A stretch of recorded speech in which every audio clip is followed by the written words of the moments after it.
Assalamu alaikum wa rahmatullahi wa barakatuh, mes chers frères et sœurs. Aujourd'hui, je vais aborder une question fascinante et pleine de mystères. Et si le nom du Mahdi était caché dans le Coran? Cette question intrigue de nombreux croyants, car le Mahdi est une figure centrale dans la tradition islamique, un guide divinement envoyé pour restaurer la justice et la paix à la fin des temps. Mais parmi les mystères qui l'entourent, l'une des plus grandes interrogations reste. Quel est son véritable nom? Certains pensent que son nom est déjà connu, d'autres croient qu'il est encore dissimulé dans les profondeurs du Coran, attendant d'être découvert. Le Coran, texte sacré et source infinie de sagesse, pourrait-il renfermer des indices ou des révélations sur l'identité du Mahdi? Dans cette vidéo, nous allons explorer cette idée fascinante et découvrir si le Coran pourrait réellement contenir le secret du nom du Mahdi. Vous allez voir que cette recherche spirituelle nous invite non seulement à chercher des indices dans le texte sacré, mais aussi à renforcer notre foi et notre préparation pour l'avènement du Mahdi, quel que soit le nom qu'il porte. Dans l'islam, le Mahdi est une figure eschatologique dont l'apparition est prophétisée pour une période de grande turbulence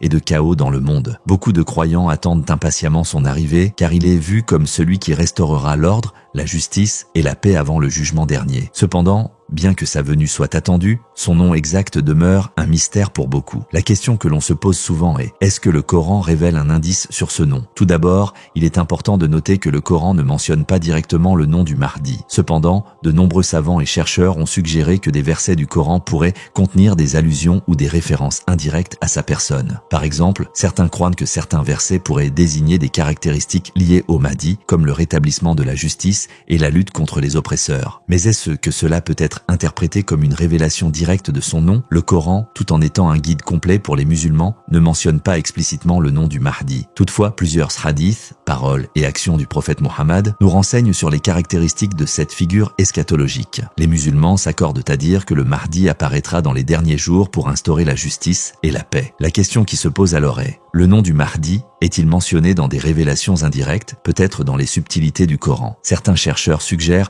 que la recherche du nom du Mahdi pourrait être basée sur des indices cachés dans des versets du Coran. Par exemple, certains versets parlent de la venue d'un dirigeant juste et pieux qui régnera sur le monde avec équité. Ces descriptions, bien que ne mentionnant pas le Mahdi par son nom, pourraient être interprétées comme des allusions à son identité. Des versets relatant des événements futurs pourraient aussi être associés à la période de sa venue. Certains versets indiquent que la paix et la justice doivent régner à la fin des temps. Et bien que ces textes ne désignent pas directement le Mahdi, ils sont souvent reliés à son rôle eschatologique. Un autre point à explorer est l'idée que le nom du Mahdi pourrait être caché dans les lettres et les mots du Coran. Le Coran est connu pour ses subtilités linguistiques et sa richesse, et certains érudits avancent l'idée que certaines lettres ou mots possèdent une signification plus profonde, souvent inaccessible aux non-initiés. Par exemple, les lettres Alif, Lam, Mim, qui apparaissent fréquemment dans le Coran, sont perçues par certains comme des clés mystérieuses qui, une fois comprises, pourraient révéler des vérités cachées. De telles interprétations sont cependant sujettes à débat, car elles nécessitent une grande expertise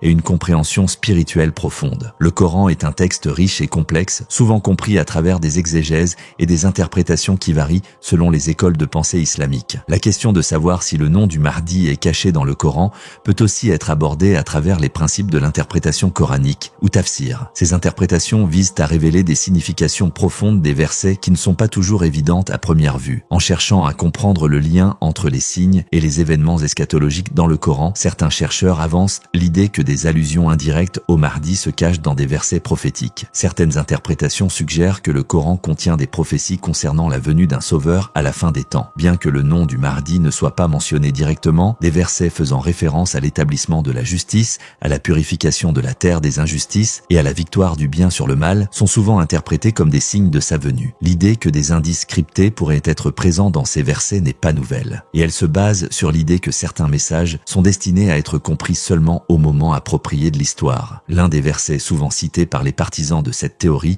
est celui où il est fait mention d'un calife ou d'un dirigeant juste. Par exemple, le verset 55 de la sourate An-Nur 24-55 dit: Allah a promis à ceux d'entre vous qui croient et accomplissent de bonnes œuvres qu'il les établira sur terre, comme il a établi ceux qui étaient avant eux, et qu'il rendra leur religion qu'il a choisie pour eux.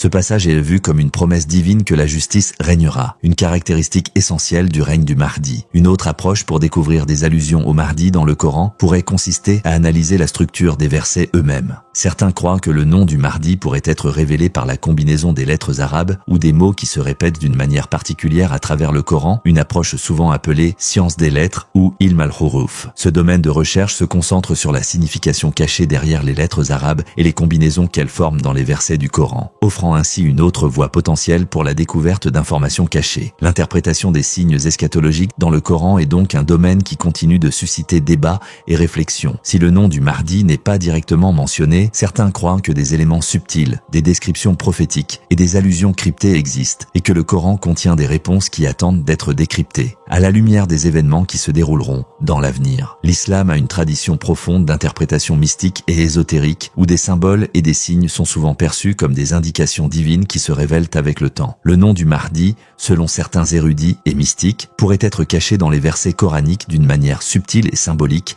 attendant le moment précis de sa révélation. Ces interprétations reposent sur l'idée que le Coran, bien que complet et final dans son message, contient des couches de signification qui ne sont pas toujours apparentes à première vue. Parmi les approches ésotériques qui explorent cette idée, il y a des réflexions sur des versets spécifiques qui parlent de la justice, de la guidance divine et de la victoire sur le mal, des thèmes qui sont souvent associés à l'apparition du Mahdi dans les hadiths. Certains érudits voient dans ces versets des allusions indirectes au Mahdi, suggérant que son nom pourrait être caché dans des références plus larges à la justice et au rétablissement de l'ordre sur terre. Un exemple souvent cité dans ce contexte est le verset du Coran. Nous avons envoyé vers vous un messager pour vous délivrer la bonne nouvelle et vous avertir. Coran 35-24. Bien que ce verset parle généralement des prophètes et messagers envoyés par Allah, certains mystiques croient que l'apparition du Mahdi, en tant que guide ultime, est aussi une forme d'accomplissement de cette promesse. De cette manière, il est suggéré que le Mahdi pourrait être indirectement mentionné dans le Coran à travers ces symboles de la justice et du rétablissement divin. En outre, les aspects mystiques de la compréhension du Mahdi dans le Coran